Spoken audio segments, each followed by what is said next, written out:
Hi everyone, my name is Lauren Kim, and I'm here to talk to you about the Spanish Inquisition. My hope is that by the end of this lecture, you'll have a better understanding of what the Inquisition was, when and why it happened, and hopefully I'll be able to debunk a few common misconceptions about it that you may have gotten through history courses, news, or any other sources. So without further ado, I'll begin. So what was the Spanish Inquisition? By the image here, and probably by a few history bits you picked up in the past, you may know that the Spanish Inquisition was basically a movement by the Catholic Church to purge Spain of non-believers. You may also have learned that it was mostly Jews who were persecuted. While that's not wrong, Jews were the majority of those persecuted, I do want to address a few inconsistencies. The image you see is actually one of the many images Protestant reformers circulated around Europe with the specific intention of giving the Catholic Church a bad image. You can imagine why it left an impression as well. It's scary. There's a torture chamber and what looks to be the bottom of an old building. There's torturers, executioners, priests draped in black hooded robes. They're setting people on fire. It's not a place you'd want to find yourself. So why would the Protestants circulate something like that? For one, they were in the middle of the Reformation, and the printing press was their greatest power against the Church. But why did people believe it? I'll tell you now, not as many people died in the Inquisition as you think. In fact, the concept of an Inquisition wasn't even that revolutionary. They'd already had the medieval Inquisition in 1184, and the Roman and Portuguese Inquisitions were both fairly contemporary with the Spanish Inquisition as well. And what's more, the Inquisition wasn't formally ended until the 19th century. So how bad could it have been that we don't remember it like we do the Holocaust, the Armenian Genocide, or any other mass killing in history? And to bring it into context, 1834. That was the year it was disbanded. There were photographs. America was its own country. The Reformation had been over for 200 years. You'd think we have a clearer understanding of it, though we don't. And that's part of what I want to get across to you today. So like I said before, the concept of an Inquisition wasn't actually that revolutionary. But how did the Spanish Inquisition begin? Well, like I said, it was contemporary with two other Inquisitions of the time, the Portuguese and the Roman Inquisition. Both of these have been called by popes, mainly targeting Jews and Muslims in Europe who the Church wanted to convert or expel. And uniformity was a big deal for the Church. The problem was, they'd force a lot of people to convert, but had no way of ensuring whether or not they meant it. Because a lot of the time, they knew they'd be tortured or killed if they refused. So the people would get baptized and swear allegiance to Catholicism, then practice Judaism or Islam underground. In truth, that wasn't always the case. It happened probably 50% of the time, but definitely did not apply universally. So the Spanish Inquisition began when Ferdinand and Isabella of Spain, two names you've probably heard of, asked permission in 1478 from Pope Sixtus IV, probably not a household name, for permission to run their own Inquisition to weed out false conversos, or Jews who had converted to Catholicism. Sixtus approved, and the Inquisition began. So what actually happened in an Inquisition? First and foremost, I want to express to you that the Inquisitions were trials, or tribunals as they were formerly called, but for all intents and purposes today, trials. They were run by ecclesiastical inquisitors, or lawyers of sort, and let me say, as John Madden put it, these inquisitors were some of the most fair-minded courts in Europe. They weren't going around like the Salem witch trials, using dreams as proof of evidence and burning you on the spot for nothing. They were members of the clergy, trained and educated in law. They were jurists before everything, and they were looking through evidence through interrogation. There was a hierarchy as well. Each of the tribunals included two inquisitors, a calificador, an alguacil, or bailiff, and a fiscal, or prosecutor. There were notaries and calificadores who made the ultimate decision as to whether or not the person was guilty. Now, the part you guys are probably most familiar with was the accusation stage, where your neighbor would go to the inquisitor and say you refuse to eat pork, or that you heard you practicing Judaism underground, and the inquisitors would give you an edict of grace, or a period where you could come clean and promise not to do it again. If you agreed, you'd get off clean and without punishment. You could even turn yourself in, though it was more common for somebody else to rat you out. The fault with these accusations was that if someone convicted you, you'd never know their name, and everything was anonymous. Therefore, somewhat like the Salem witch trials, people could report you for just about anything. This was problematic for the Jews because they were often successful moneylenders around Europe, and let's face it, nobody likes debt collectors. Back to the original point, though, the important thing to remember is that the anonymity of the accusations, which Protestant propagandists used to their advantage when making images like the one I showed you earlier. Because the less you know, the more your imagination can wander. But back to the original point. The next step was detention. You'd be taken in, and the calificadores would assess the evidence against you. If you were found suspicious, they'd put you in a cell anywhere from a couple days to some cases up to 2 years. the idea being to mentally break you so that you are stewing in complete blindness as to what you were being accused for and as to who accused you. Generally, though, it was just a few weeks. If you were alone, in shackles, and chained to a wall or something. As to the general condition of the cells, it's an interesting point. In some areas, it was bad. Granada, for a particular case. In places like Barcelona, however, there have been records of criminals convinced of secular crimes, turning themselves in for heresy instead, in order to be put in one of the Inquisition jails over the regular one. So again, it depended where you were, but it's a testament to the fact that the Inquisition may not have been as horrifying as people think. No one would volunteer themselves for a torture chamber. The next step was trial. It consisted of a series of hearings where you and your defense counsel presented evidence against the case. This is also the part where you were interrogated, which people often associate most closely to the torture phase. In truth, historians say only between 1 and 2% of the people were tortured, and usually when they were uncooperative with giving evidence or confessing with substantial evidence against them. Which brings me to the next phase, torture. I really want to emphasize how much this one has been blown out of proportion. Yes, they had done some wicked things, like the image presented to the right. That particular torture consisted of being tied to a table, having a cloth stuffed down your throat, and having it doused with water to expand, effectively choking you. They then yanked it out really hard, and it was excruciatingly painful. So, yes, there was awful torture. They also liked to dislocate shoulders. Though there were no Iron Maidens, no Catherine wheels or impalings, or any of the other things you may have heard.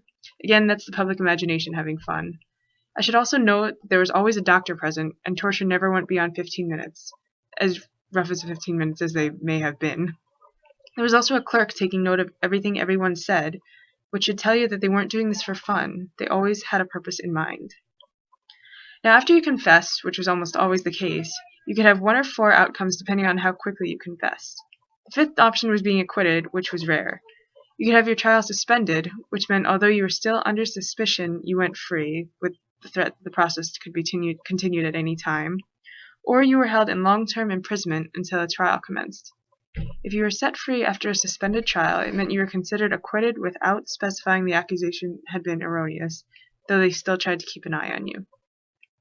The next outcome was that you could be penanced.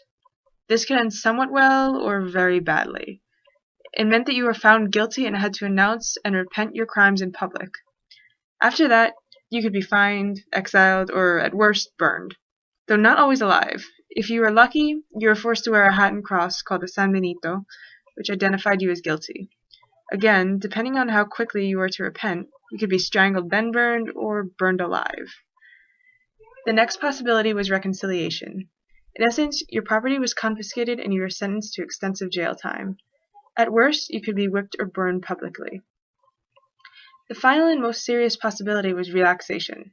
This was reserved for people who refused to confess and those who had been on trial before and relapsed. It meant that you were handed over to the secular courts, and they would almost assuredly burn you for heresy. It's important to note here that the church gave your trial over to the secular courts. They never actually sentenced anyone to death, keeping their own records clear of sin.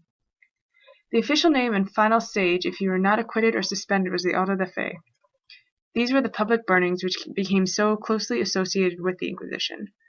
Sometimes they were mass burnings, sometimes one or a few. How many and why was greatly affected by the region. Basically, they were giant mass burnings of condemned heretics. Interestingly, unlike the witch and heretic burnings in England, they didn't start off as giant spectacles. That more evolved with the tradition to do things like holiday burnings or making them into large-scale spectacles. So for now, since Spain was and still is a big, diverse country, I want to take you into the most diverse part of Spain, simply because it has the best population sample all in one area. So this is Andalusia, or Al-Andalus. That was the old Arabic term for it because, for those of you who are unfamiliar with the period before this called the Reconquista, in the 7th and 8th centuries, the Moors, or then Muslims from the Middle East, made their way all the way across Europe to the Iberian Peninsula and settled there for a good 700 years. Eventually, they were pushed down to basically the green area on the map, and in 1492, their capital city, Granada, fell to Ferdinand and Isabella. So if you recall, that's actually right smack in the middle of the Inquisition, which is the subsequent period after the Reconquista. So you notice that Granada has a decent amount of Inquisition activity, which is attributed not only to its diversity as both a port city and a former Muslim capital, but also because their torture had a particularly sadistic reputation. Córdoba is Andalusia's other big city, but as you can see, it's not as involved. So what makes Granada a special city for the Inquisition, aside from the fact that it's particularly diverse? To answer that, I want to bring up two representative stories, both involving a concept of fluid identity. So as I said before, Andalusia was a melting pot. It was a port city and also a popular destination in the Silk Roads, so there were Asian, Jewish, and Middle Eastern merchants on top of a Catholic Spanish population. The first image is the building is the Catedral de Córdoba. Formerly a mosque, it was converted into a cathedral in the middle of the Inquisition, symbolically noting the political change from a Muslim empire into a Catholic one. The guy on the right's name is Paul of Burgos, once rabbi of Burgos. Somewhere in the middle of the Inquisition, he became the Bishop of Burgos. Presumably, that's because when he was faced with the decision so many other Jews were faced with, convert, leave, or die. I hope you can appreciate what a drastic move it is in this time period for a rabbi to convert on the spot to Catholicism. It not only jars the foundation of the Jews' identity to see one of their role models abandon the religion, but it also weakens the spirit of those who are living comfortably in the area. That's the other point I want to get across today. Lots of people, Jews in particular, were living comfortably in the area for hundreds of years. Particularly at this point, it's a big change because under the Muslim regime, Jews were tolerated as people of the book and were therefore allowed to live as quasi-citizens as long as they paid a tax to the empire. Under the Catholic regime, they were heretics, and population change even back then is no small feat. These people had settled, raised their families, learned the local languages and culture, and completely made their living there. Then all of a sudden, they're evicted and forced to migrate to places that they've never even heard of. For example, large amounts of Jews in southern Spain migrated to North Africa because it was close by. So as you can imagine, it's a huge culture shock. And take away the fact that there was no Google, no Rosetta Stone for languages, and migration was a huge risk on your life, you can see why people would be hesitant to leaving and taking their shots with the Inquisition. So who actually was targeted in the Inquisition? Like I mentioned before, the vast majority for the span of the Inquisition was Jews and conversos. You can probably note that from the chart. And as I said, it was largely a xenophobic issue as much as a religious one. But there were other minorities who were subjected to the Inquisition as well. So after the persecution of the Jews, when the Protestant Reformation began in 1517, a lot of you may have heard that Protestants became targets for the Inquisition as well. I want to mention that the numbers of Protestants were significantly smaller than history leads on, because in reality, Spain was a Catholic stronghold almost completely uncontested, and the bulk of the Reformation took place in Germany, the Netherlands, some in southern England, and parts of France. So there really weren't as many Protestants executed as Spain leads on simply because they didn't live in Spain, and when they were targeted, the numbers certainly weren't as staggering as the Jews or as many as history has led on. However, it's still important to recognize that they were persecuted, but fought back strongly enough through anti-Catholic propaganda via the printing press. It's said that while the Church had Emperor Charles V's armies, the Reformation had the press as a weapon. Another group in history who we seldom hear about were the Romani, or Gypsies, as we call them colloquially. I should note that the term gypsy is actually politically incorrect. Since large numbers of them migrated through northern Africa and the Middle East, Europeans thought they were Egyptians, hence gypsy from the French Égyptien. The Romani had been persecuted in secular courts beginning in the early 15th century after they violated the terms of law that said that they could stay if they made honest work in Spain. From that point, the laws became stricter, eventually trying to outlaw them completely. Since they weren't Catholic, many of them, particularly in southern Spain, were subjected to the Inquisition for heresy, or realistically, for not having a better excuse to get rid of them. The Romani persecution highlights more xenophobic motivations, but also how Therefore, I want to remind you all again of the multiple motives of the Inquisition. It wasn't conceived for a single motive. The dormant racism and resentment in Spain contributed to the acceptance of the Church's activities. In addition, Jews were often moneylenders of the merchant class, and when the Church confiscated their property, they made a pretty decent cut. In fact, some researchers argue that this was a more major factor than racial motivations, and another reason why the Inquisition went on uncontested by locals. From a religious perspective, it was indeed a huge factor for the Church to convert people, but I want to argue that this was more a movement of the political entity of the Church rather than a theological movement. Conversion was a major factor of Catholic theology, but the gains which the Church attained in attempting to create a unanimous Catholic nation is a reflection of the Church's political pull. So like I said, the Inquisition probably went on longer than most of you thought. It was officially ended in 1834 in one of the greatest cyclical examples of history. Begun by Isabella I and Ferdinand of Aragon, the Inquisition was officially ended by Queen Isabella II of Spain. By that point, of course, there was nowhere near the magnitude of trials or the public support of it. In fact, most people probably weren't aware it was going on at all. Its first big halt came with the start of the Protestant Reformation in 1517, which shifted the Catholic Church's priority from local converso issues to the massive anti-Catholic movements taking place around the continent.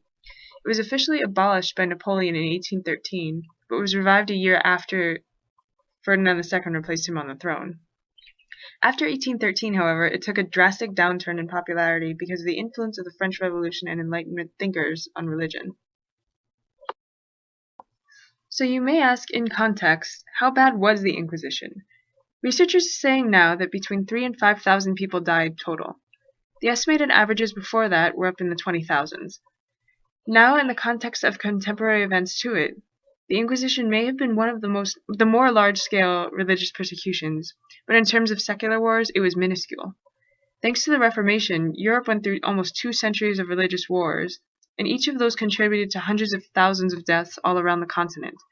So for the Spanish Inquisition to run for almost 350 years, with an average guess of around 4,000 deaths, that's around 11 people a year. Of course, the statistics were much more condensed to the earlier years of it, but the message remains the same, which begs the question: if the Inquisition wasn't actually that bad, why do we remember it? In truth, much of the Spanish Inquisition's